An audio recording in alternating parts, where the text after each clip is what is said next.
YouTube, what's up y'all? Oh, got a little here. I'm doing a video of my Glock 19. I've had a few, I just never really posted videos of the bigger guns that I build. So this one was ideally for concealed carry, for EDC mainly. I bought this used. It came with the Trigicon night sights, which to be honest is actually not bad because I paid like $450 for the Glock. But it only came with one mag, so that was the downfall. Downside was one mag, but I found some mags at the pawn shops for like 20 bucks, so it wasn't too bad. So this one, all I did was I upgraded the trigger for the Syndicate trigger, and then I upgraded the guide rod. This is a tungsten guide rod that you can get at the Glock store. They have a pure and then they have the regular. The tungsten is like $79. The pure is like over $100, I think. The gun is cleared. This has the stock connector, and then with the Syndicate trigger, this is the ADC arm Syndicate trigger. There's a wall. And here's the reset.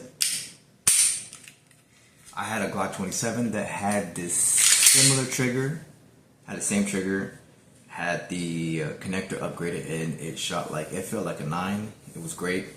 I didn't want to put too much into this gun because I do have a shadow systems, and I am going to build another Glock, but that one's going to be for a bigger carry setup.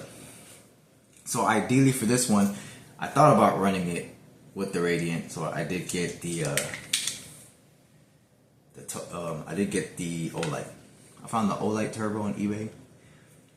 Found this with the holster for like 56 bucks, 60 bucks. It's not bad. This one takes batteries, so it does add a nice little weight. This does add a nice little weight to the gun. Just trying to hand tight it. Alright, so it does add a nice little weight to the gun. Looks pretty cool. But for depending on how you carry, like say if you're carrying like in shorts or something like that, this might stick out just a tiny bit in your pants, whatever, shorts. But not too bad for the price.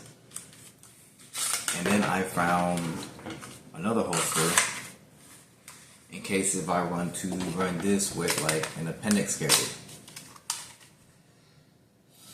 Oh, I can't remember the brand for this one. You can find this one on Amazon. I think it's like 70 bucks. And then you just adjust the retentions right here and then right here, so that way you have a sweet spot to pull it out. But I also started running this carry setup with another light. I want to get a TRL7, but I was gonna run this light with my other Glock, but I didn't because it didn't work for the holster that I had. So I was just like, hey, you know what? I can just put this. Oh, like this is the bald. This is a red laser. I have the red laser zeroed to my holosun. I am going to shoot it more to see how it goes, how the zero holds with the gun for the laser. This one I'm running it with the Apocalypse. You can find that on eBay. It looks nice. It looks really, really, really nice. It has great retention right out the box. The retention was a little bit more tighter than this. I just had to loosen it a tiny bit, and just trying to find a sweet spot because I like to go in basketball shorts a lot. But the great thing about the bald compared to the regular Olight is the fact that if you want to detach, if you want to attach and detach, you can just take it right off. With the Olight,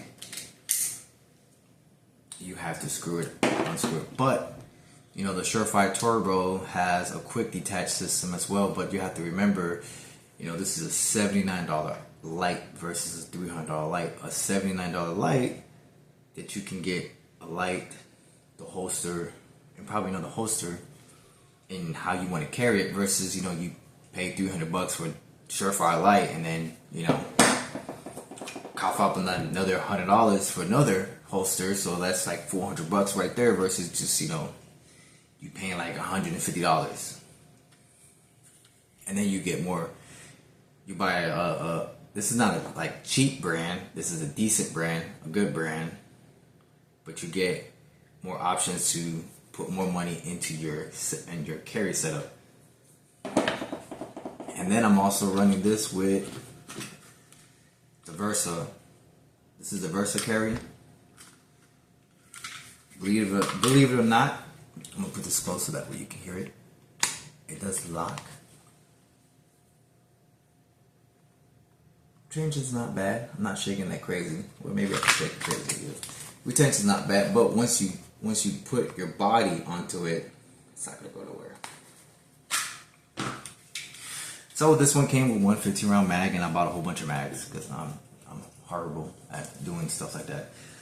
So, you know, standard 15-round mag. I got 2 of these. The Terran Tacticals. Found these on eBay for a really good price for 2. I bought the springs just for 1. This one doesn't have the spring. The other one has a spring. So this is +3, turns it into 18 rounds. Doesn't look too bad. But you cannot go wrong. I'm not going to put this on because I have rounds. But you can't go wrong with the Glock mag extensions. Why? Because would be the easiest, depending on what area you live in. If you don't have a high capacity band, depending on what area, this is probably the easiest extension that you will find. You can find this almost anywhere. I can literally go to like 5, 6, 7 different places and find this extension. Easiest extension to find, and it's Glock and it's reliable. So, you know, for this carry setup, I did it simple, basic: trigger, guide rod, and sights. That's it. No mag well, no nothing. I'm going to build another Glock, and that one's actually going to have the whole shebang with the mag well. And I'm going to get, I don't know if I want to stipple this one, or I'm just going to let it sit like this, because I do like how this one's set up. And I just wanted to, this is for mainly EDCs, for concealed carries, with the option if I want to rock it with a bigger light. I do have another light, but I never got the holster for this one. But I might do a hybrid build, or I might do a more budget build than this one and run it with this. And the next build, I'm gonna do a build with the Radiant, but I'm also gonna do a build with a Gen 3 with Gen 3 parts. But stay tuned. I will try to post some more stuff, and I do appreciate it. And thank you.